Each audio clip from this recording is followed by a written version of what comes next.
تو ان حالات میں جب اصحاب کہف نے قربانیاں دی اور وہ اس غلط بت پرستانہ نظام سے انہوں نے بغاوت اختیار کیا، تو اس وقت اس حکمران کے سامنے جا کر ڈٹ کر یہ بات جو میں نے کی، جو اس آیات میں یہ ہے کہ انہوں نے اعلان کیا، ببانگی دوہل اعلان کیا، ڈٹ کی بات کی حکمران کے سامنے کہ یہ ظلم کی بات ہے اور اس ظلم کو ہم ماننے کے لیے تیار نہیں ہے۔ اس کے نتیجے میں پھر یہ ہوا کہ اسی حکمران نے ان کو 2-3 دن کا ان کو مہلت دیا کہ ٹھیک ہے، تم بچے ہو، تمہارا ذہن کام نہیں کرتا، تم معصوم ہو، تم جاؤ سوچو، 3 دن بعد آ جاؤ، اگر تم واپس نہیں آئے تو پھر آپ کا جو حشر ہوگا وہ ہم کریں گے۔ انہوں نے جو 5-6-7 جو بھی تھے وہ علیحدہ ہو کر انہوں نے مشورہ کیا، یہ ان کی پوری شورا بھی تھی، یہ ان کی پوری جماعت بھی تھی، یہ ان کی فوج بھی تھی، یہ ان کا قوت بھی تھا، اور آپس میں مل کر انہوں نے پھر سوچا کہ ہم اگر یہاں رہیں تو اس کا انجام کیا ہوگا؟ انجام یہ ہوگا کہ یہ اپنی ملت اور دین میں واپس ہمیں لے جائیں گے، اور ایسا اگر ہم نے کیا تو ہماری دنیا آخرت تباہ اور برباد ہو جائے گی۔ یہ ایسے لوگ تھے کہ نہ انہوں نے کوئی اجتماع کیا تھا، نہ ان کی کوئی تربیت گاہ ہوئی تھی، نہ ان کا کوئی امیر اور ناظم اعلیٰ معلوم ہے، نہ اس کے وقت کا کوئی پیغمبر کہ اس وقت فلان نبی موجود تھا اور انہوں نے ان کو منظم کی۔ وَزِدْنَاهُمْ هُدًى، ان کو براہ راست اللہ نے ہدایت دی تھی، اور ان کے دلوں میں یہ بات، وہ بت پرستی سے وہ نفرت، ساری جو چیزیں تھے وہ اللہ تعالیٰ نے ڈال دیے تھے، اور اس کے نتیجے میں ان لوگوں نے یہ فیصلہ کیا کہ ہم یہاں سے نکل جائیں گے، اور وَإِذَا اعْتَزَلْتُمُوهُمْ وَمَا يَعْبُدُونَ إِلَّا اللَّهَ فَأْوُوا إِلَى الْكَهْفِ يَنشُرْ لَكُمْ رَبُّكُمْ مِنْ رَحْمَتِهِ وَيُهَيِّئْ لَكُمْ مِنْ أَمْرِكُمْ مِرْفَقًا۔ اس کی سوچ کو دیکھو، کتنا پرعزم ہے، کتنا حوصلہ ہے، کتنا اپنے رب پر یقین ہے۔ انہوں نے بس یہ مشورہ کیا کہ جب تم نے ان کی بائیکاٹ کیا ہوا ہے، ان کو بتوں سے تم نہ لام ہو، تم نے بغاوت کر لی ہے، اب تمہارے لیے کیا راستہ ہے؟ چلو نکلے، اور یہاں سے نکلے کسی غار میں ہم پناہ لے لیتے ہیں، اور یہ پناہ اگر ہم لیں گے، انہوں نے یہ نہیں سوچا کہ غار میں کھائیں گے کیا، پئیں گے کیا، اس کی آگے ہمارا منزل کیا ہوگا، کون ہمارا ساتھ دے گا، کون ہمیں کھانا پہنچائے گا، یہ نہیں سوچا۔ انہوں نے اپنے رب کے پر یہ یقین کرتے ہوئے کہا کہ جب ہم غار میں پناہ لیں گے تو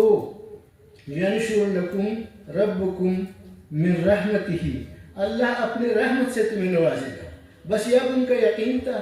اور اس یقین پہ وہ آگے چلے، اور وہ انہوں نے یہ بھی کہا وَيُهَيِّئْ لَكُمْ مِنْ أَمْرِكُمْ مِرْفَقًا، اور تمہارا جو کام ہے یہ صرف تمہارا کام نہیں ہے،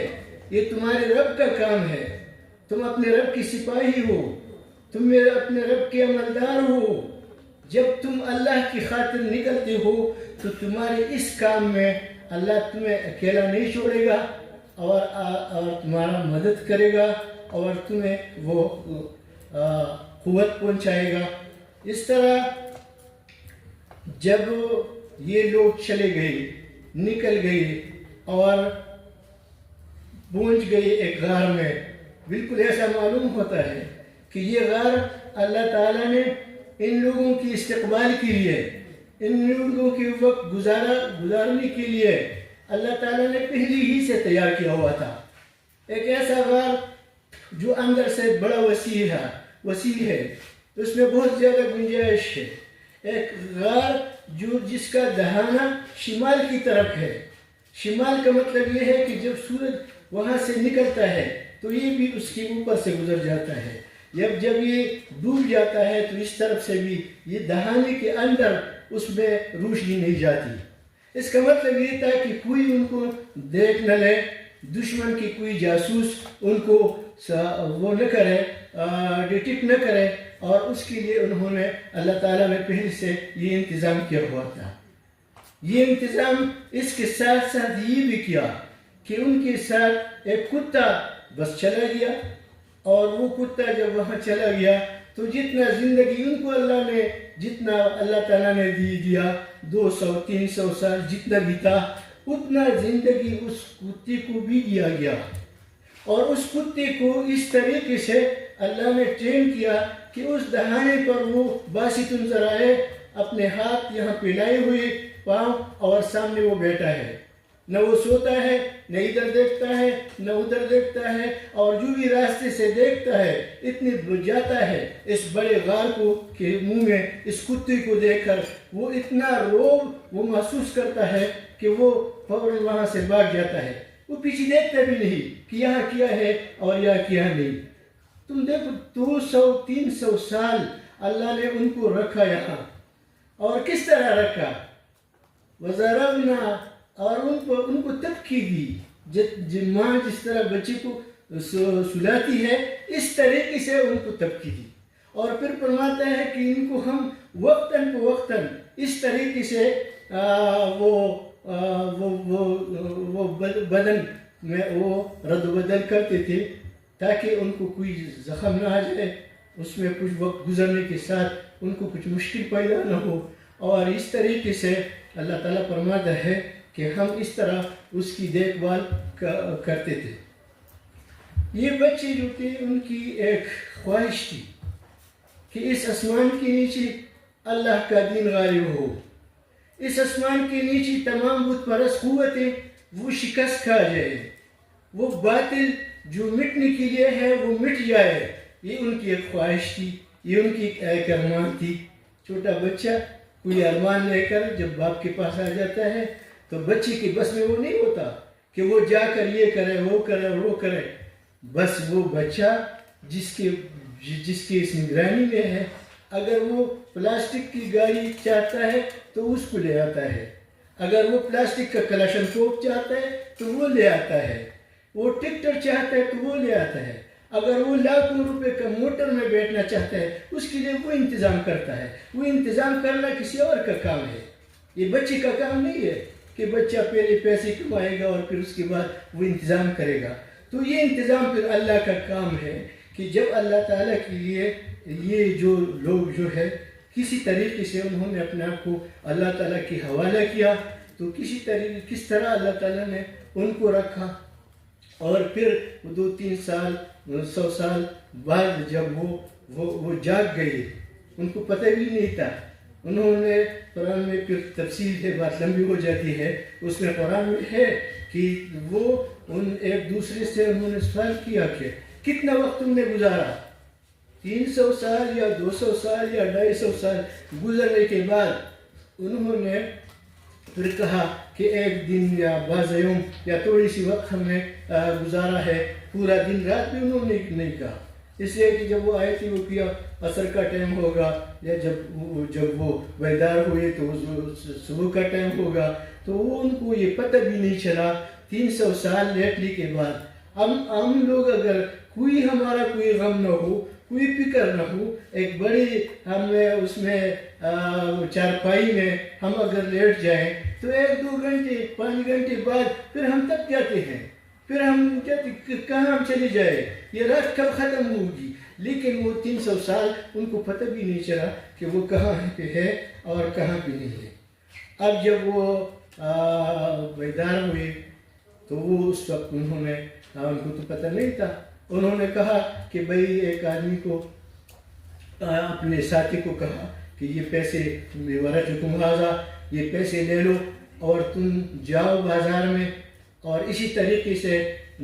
جاؤ, وَلْيَتَلَطَّفْ, اس طریقے سے تم جاؤ کہ کوئی دشمن کا جاسوس تمہیں وہ محسوس نہ کرے, تمہیں دیکھ نہ لے, کہ کہیں ایسا نہ ہو کہ پھر وہ ہمیں پکڑ لے, اپنے دین سے ہمیں وہ بیزار کر لے. اور ایوہا ازکا طعامن، تم جاؤ لیکن ایسے ہوٹل سے نہ لاؤ کہ کوئی گندی سی ہوٹل ہو.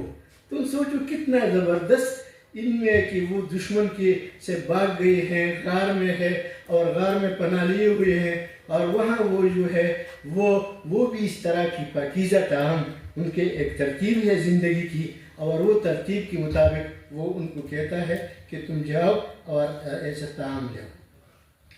وہ بات جو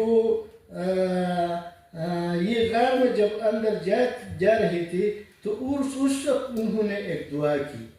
پھر یہ بھی ان کی عظمت کی نشانی ہے کہ وہ اس طرح بھاگے ہوئے وہ بدحالی میں وہ غار میں نہیں آئے. جب غار کے منہ پہ آ گئے تو انہوں نے اس اول فتیۃ الی الکہف فقالوا ربنا آتنا من لدنک رحمتا وہیئ لنا من امرنا رشدا. اے اللہ، اے ہماری رب، ہمیں اپنی طرف سے اپنی رحمت سے نواز، اور ہمارا جو کام ہے، جو امر ہے، ان کا کیا کام تھا؟ ان کا کوئی زمینیں قبضہ کرنے کا کام نہیں تھا، کوئی ملازمت حاصل کرنے کا نہیں تھا، کوئی دکانداری و کاروبار کے لیے نہیں گئے تھے. وہی کام جو اللہ نے ان کو سپرد کیا گیا تھا، ان اقیموا الدین ولا تتفرقوا، اس کام کے لیے اس میں اللہ تعالیٰ سے انہوں نے مدد مانگی. تو جب وہ آدمی ان کا ساتھی چلا گیا اس میں بازار میں، اور اس کو تو پتہ نہیں تھا، بازار میں جب وہ چلا گیا اور انہوں نے اس وقت کا سکہ 300 سال 200 سال قبل کا سکہ انہوں نے نکالا، تو وہاں لوگوں میں ہلچل پیدا ہو گئی، بگدڑ مچ گئی کہ دیکھو یہ کیا ہے، یہ کس وقت کا سکہ ہے. اور لوگ جمع ہو گئے، پورے لوگ جمع ہو گئے. اس کو یہ نہیں پتہ تھا کہ وہ جس اقتدار کو ختم کرنے کی انہوں نے خواہش کی تھی، اللہ نے اس کے اقتدار کو پلٹ کر دیا ہے. اور اس کے بعد ایک حکمران، پورا حکمران، وہ رومی ایک حکمران، وہ اس نے عیسائیت اختیار کی ہے، مسلمان ہوئے ہے، اور اس کے نتیجے میں پورا ملک بیک وقت مسلمان ہوا ہے. اب اس سلطنت میں مسلمانوں کا راج تھا اور اسلام کا راج تھا، اور جو بت پرستی کا سسٹم تھا وہ ختم ہو چکا تھا. اور اللہ تعالیٰ نے صرف اس کے لیے ان کو جگایا کہ ان کو یہ خوشی نصیب ہو کہ جو کام تم چاہتے تھے وہ کام اللہ نے کر دکھایا. تمہاری وہ خواہش اللہ تعالیٰ نے پورا کر دیا. ان کو صرف اس اطلاع دینے کے لیے، دوبارہ اس کے لیے نہیں کہ اب تم آؤ تم حکمرانی کرو، اس کے لیے نہیں، بس وہ چیز تو چلا گیا. بس انہوں نے جو کچھ کیا اللہ کو دربار میں اس کی قبولیت ہوئی، اور ان کی قبولیت کے نتیجے میں وہ نظام ختم ہو گیا، اور مسلمانوں کا دور اور عروج ہوتا. اس وقت ان کے جو حالات تھی، جس وقت سے وہ ان سے نکل گئے تھے، اس وقت کے لوگوں کے ذہن میں تو یہ بات تھی کہ 7 یا جتنے بھی تھے وہ بچے کہاں گئے. اس پر اب تاریخ والوں نے لکھی ہے 7 سلیپرز، یہ لکھی ہے پورے تاریخ میں، انگریزوں کی تاریخوں میں بھی ہے، اور اس سے پہلے عیسائیوں کی تاریخوں میں بھی ہے کہ وہ لوگ تھے کہاں تھے 300 سال، وہ کہاں گم ہو گئے تھے. ان کی یہ حالات اور واقعات، اور جس بنیاد پر یہ نکلی تھی، تختی پر لکھی ہوئی تھی. لوگوں نے اس پر تختی پر لکھی ہوئی تھی کہ یہ ایسے لوگ تھے اور وہ چلے گئے ہیں، اور وہ اب ان کا کوئی پتہ نہیں ہے. اور اس کے نتیجے میں جو لوگ وہ ہوئے تھے گئے، تو ان کا اب وہ لوگوں نے ان کا پیچھا کیا، اس آدمی کا، ساتھی کا، اور اس کو لے آئے غار میں. جب غار پہ آئے تو وہ اندر اللہ تعالیٰ نے اس کو داخل کیا، ان کو وفات کیا. اور اس لیے ان کو وفات کیا کہ وہ تو ازکا طعامن کی چکر میں تھے. اللہ نے فرمایا کہ جنت کی طعام بڑی پاکیزہ ہے، آؤ تم یہاں کیا کرتے، دنیا کی کیا طعام ہوگا. اللہ نے ان کی وہ عظمت اللہ تعالیٰ نے ان کو دیا، اور پھر اللہ تعالیٰ نے وفات کر کے ان کو جنت میں پہنچایا. یہ جو اس بچوں کی یہ جو واقعات اللہ نے پیش کیے ہیں، یہ ان حالات میں کی ہے رسول اللہ صلی اللہ علیہ وسلم کو حوصلہ دینے کے لیے کہ رسول اللہ صلی اللہ علیہ وسلم نے جب دعوت شروع کی تو اس دعوت کے وقت کوئی بڑا آدمی، کوئی ٹھیکیدار، کوئی ملک، کوئی نواب، کوئی سردار وہ رسول اللہ صلی اللہ علیہ وسلم پر ایمان نہیں لایا. اور اس وقت جنہوں نے ایمان لایا تو وہ بس شمار کے چند بچے تھے، نوجوان تھے. اس کو تسلی دینے کے لیے اللہ تعالیٰ نے یہ واقعات اس کو دے دی کہ تم کس راستے پہ جا رہا ہو، تمہارا کتنا مقام ہے. اور حوصلہ دینے کے لیے اب اس وقت جب یہ جو لوگ رسول اللہ صلی اللہ علیہ وسلم پر جنہوں نے ایمان لایا تھا، اس میں علی ابن ابی طالب، جعفر طیار رضی اللہ عنہ، زبیر، سعد بن ابی وقاص، عبداللہ بن مسعود، یہ 20 سے 30 سال کی عمر کے لڑکے تھے. اور عبیدہ بن الجراح، زید بن حارثہ، عثمان بن عفان اور عمر فاروق رضی اللہ عنہ 30 سے 35 سال تک ان کی عمر تھی. ابو بکر صدیق رضی اللہ عنہ 38 سال کے تھے. اور 2 صحابہ ہیں جو ایک رسول اللہ صلی اللہ علیہ وسلم کے ہم عمر تھے، ایک ذرا اس سے بڑے تھے. تو یہ ان حالات میں آپ دیکھیں کہ یہ اس وقت یہ بچوں کی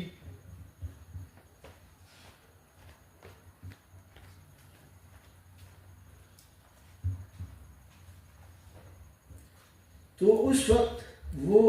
ان حالات میں بھی اللہ تعالیٰ نے ان کو حوصلہ دیا. اور یہ جو رسول اللہ صلی اللہ علیہ وسلم کو یہ حوصلہ دیا، اور اس کے ساتھ ساتھ اللہ تعالیٰ نے ان کو یہ بتایا کہ ہر دور میں یہ جو دین کا غلبے کا کام ہے تو نوجوان اس کا ہر اول دستہ ہوتے ہیں. وما آمن لموسیٰ إلا ذرية من قومه على خوف من فرعون وملئهم أن يفتنهم. اور موسیٰ علیہ السلام کو بھی وہاں کی اس کے قوم کی ذریت اور بچوں نے اس پر ایمان لایا. اس کے علاوہ کسی نے ایمان نہیں لایا. اور اس کی وجہ یہ تھی کہ فرعون اور اس کے جو دیگر لوگ تھے ان کے ظلم کے ڈر سے باقی لوگ ان کے قریب نہیں آ رہے تھے. اس وجہ سے میں وقت کی کمی کے اس وجہ سے صرف اتنا کہوں گا کہ اگر آپ یوسف علیہ السلام کی جوانی کی بات لے لیں تو اللہ نے اس کو اقتدار میں پہنچایا کسی لشکر کے بغیر، کسی جلسی جلوس کے بغیر، کسی انتخاب کے بغیر. اپنی کردار کی بنیاد پر اللہ تعالیٰ نے ان کو وہ موقع دیا اور اس کو اس مقام پر اللہ تعالیٰ نے پہنچایا. اور موسیٰ علیہ السلام کی بچپن کی پوری تاریخ تمہارے سامنے ہے، کس طریقے سے اللہ تعالیٰ نے اسے پالا اور دشمن کی گھر پہنچایا اور دشمن کے گھر سے واپس اپنے والدہ کے ہاں پہنچایا تاکہ اس کے آنکھیں ٹھنڈے ہوں، ان کو اس کا کوئی مسئلہ نہ ہو. اور اسی طریقے سے یہ اللہ تعالیٰ نے ہر جگہ اور موسیٰ علیہ السلام کو جب اللہ تعالیٰ کی اس کے ساتھ کلام ہو رہی تھی اور اللہ تعالیٰ نے انہیں اسے بتایا کہ اذهب الى فرعون انه طغى، فرعون کے سامنے جاؤ اور وہ سرکش ہے، باغی ہے، اور اسے پیغام پہنچاؤ. تو اس وقت اللہ تعالیٰ نے اسے فرمایا تھا وَاصْطَنَعْتُكَ لِنَفْسِي، میں نے تمہیں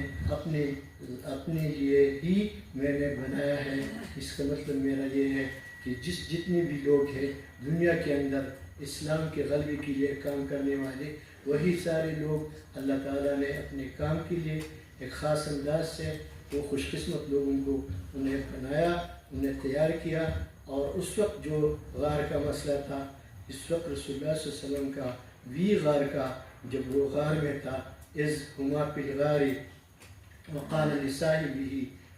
ان اللہ معنا، جب ابو بکر صدیق صلی اللہ علیہ وسلم وہ غار کے اندر تھے تو اس وقت بھی اللہ تعالیٰ نے ان کو نہیں اکیلے چھوڑا اور کسی کو وہ نظر نہیں آئے. اور اس وقت سے لے کر آج تک وہ غار کا سلسلہ جاری ہے. حماس کے غاروں کی قصے آپ بھی دیکھ رہے ہیں، اور وہاں